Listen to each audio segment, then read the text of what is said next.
So hello guys, welcome back on my YouTube channel. और आज हम लोग एक्सेल की क्लास देखेंगे और आज देखेंगे फॉर्मेट एज अ टेबल। एक टेबल का फॉर्मेट कैसे बनाएंगे हम लोग, आज ये हम लोग देखेंगे।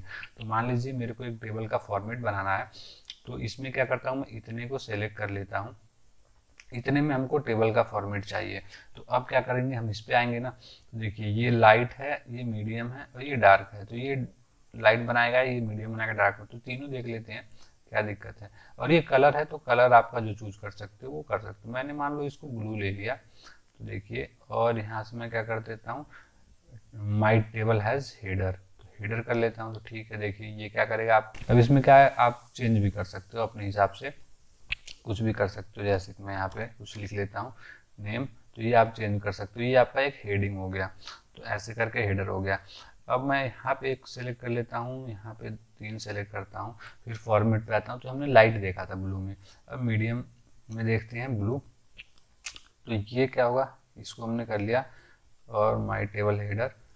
अब यहाँ से मैं एक और पेस्ट करता हूँ और यहाँ पे लेता हूँ मैं डार्क वाला, मैं डार्क ये ले लेता हूँ और यहाँ से ओके कर लेता हूँ और ओके कर लेता हूँ। तो देखिए अब ये क्या करेगा, डार्क बनाएगा। इसमें क्या था कि बिल्कुल वाइट आ रहा था पेज, और इसमें क्या है कि हल्का लाइट आ रहा है, इसमें बिल्कुल डार्क आएगा। अगर मैं कुछ यहाँ लिखता हूँ, ठीक है, फिर यहाँ भी लिख लेता हूँ, फिर यहाँ भी लिखता हूँ, तो ये पूरा डार्क बनाते जाएगा।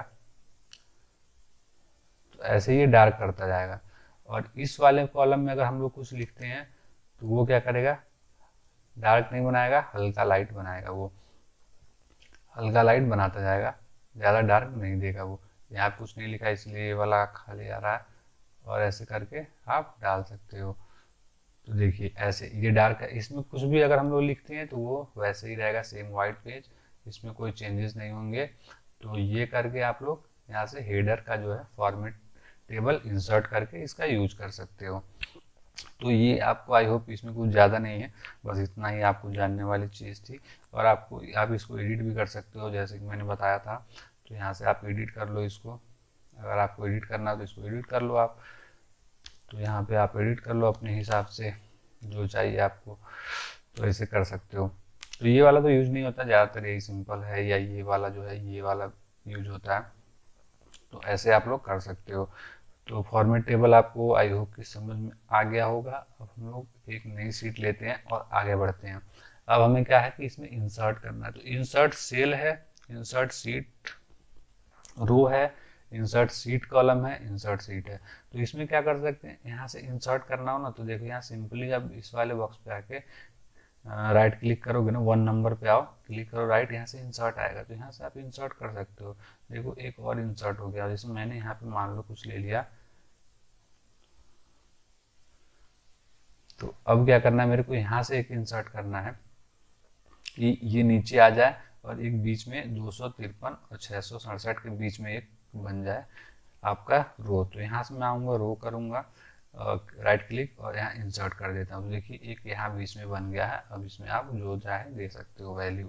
तो ऐसे इंसर्ट कर सकते हो। वही सेम चीज़ यहाँ भी आप इंसर्ट कर सकते हो, रो कर सकते हो, कॉलम कर सकते हो।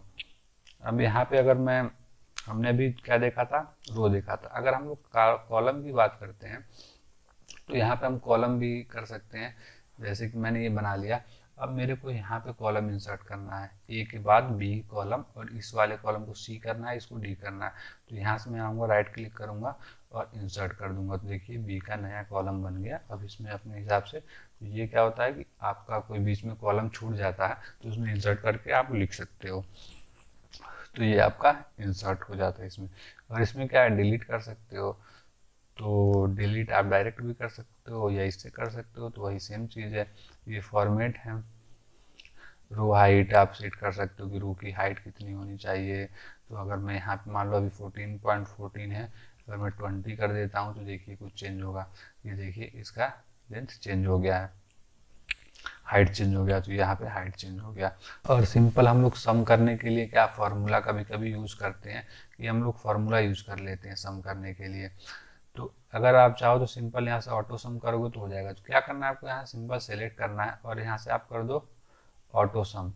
तो ये क्या करेगा, ये तीनों चीज़ों को सम करके नीचे दे दे रहा है कितना हो रहा है। जैसे मैंने इसको क्लिक कर दिया और इनको मैंने सेलेक्ट कर लिया। जैसे इस वाले को मैं कर लेता हूँ अब, इस वाले को कर लेता हूँ और यहाँ कर देता हूँ मैं ऑटो सम क्लिक। तो यहाँ इन चारों की वैल्यू को इसने सम कर दिया, जोड़ दिया है। अगर यहाँ पे मैं क्लिक करता हूँ, देखिए फॉर्मूला भी लग गया है, इक्वल्स टू सम, जो हमने अपनी पिछली वीडियो में देखा था। तो देखिए यहाँ पे लग गया है, ए से लेके और डी तक की वैल्यू को पूरा इसने सम कर दिया है। तो ऐसे आप सम का डायरेक्ट यूज कर सकते हो। और क्या है इसमें सम में और भी सारी चीज़ें हैं, इसको हम देख लेते हैं। आगे क्या था इसमें, एवरेज है इसमें। एवरेज क्या होगा, तो मान लो कि हमारे पास यहाँ देख लेते हैं हम, यहाँ पे एक 10 है और एक 20 है। तो 10 और 20 दो वैल्यू हमारे पास, इसका एवरेज हमको देखना है। और मैं आता हूँ यहाँ पे, सेलेक्ट करता हूँ, एवरेज पे आता हूँ। तो इसका एवरेज जो होगा 15 होगा। मतलब ये क्या होता है ना कि देखो 10 और 20 जो है इसको जोड़ेंगे तो 30 होगा, और 30 को 2 से डिवाइड कर देंगे तो कितना होगा 15। तो इस हिसाब से अगर मैं इसको यहाँ से देखूँ, एक वैल्यू लेता हूँ 25 नहीं लेता हूँ मैं, 20 ले लेता हूँ, और यहाँ पे मैं ले लेता हूँ 30।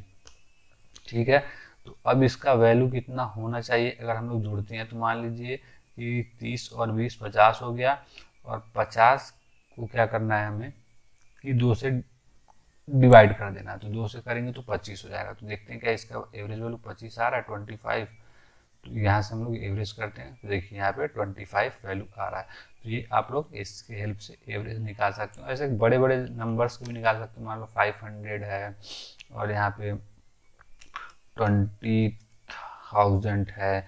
इसका अगर हम एवरेज देखना हो तो मैं क्लिक करता हूँ और आता हूँ एवरेज पे, और ये मैं सॉल्व करता हूँ। तो इसका एवरेज वैल्यू जो हो रहा है 10,250 हो रहा है। तो ऐसे करके आप लोग एवरेज भी निकाल सकते हो बड़ी ही सिंपली। तो ये आई होप कि आपको समझ में आया होगा एवरेज भी कैसे करते हैं हम लोग। ये क्या होता है, काउंट नंबर होता है कि ये क्या कर लेता है, नंबर को काउंट कर लेता है। यहाँ पे अगर मैं मान लो एक ले लेता हूँ और फिर मैं यहाँ से कर लेता हूँ थोड़ा सा इसको सेलेक्ट, तो ये कुछ हमारा ऐसा बन गया। अब मैं आता हूँ तो ये काउंट कर देगा कि कितने नंबर है ये। तो यहाँ पे अगर मैं क्लिक कर लेता हूँ काउंट नंबर पे, तो ये देखिए 11 बता दिया कि यहाँ से लेके यहाँ तक 11 नंबर ये हैं। जैसे कि अब इस पे हम लोग देख लेते हैं, ये 4 है ना, तो ये काउंट कर लेगा कि 4 जो है हमारे नंबर लिखे हुए हैं अलग अलग रो में।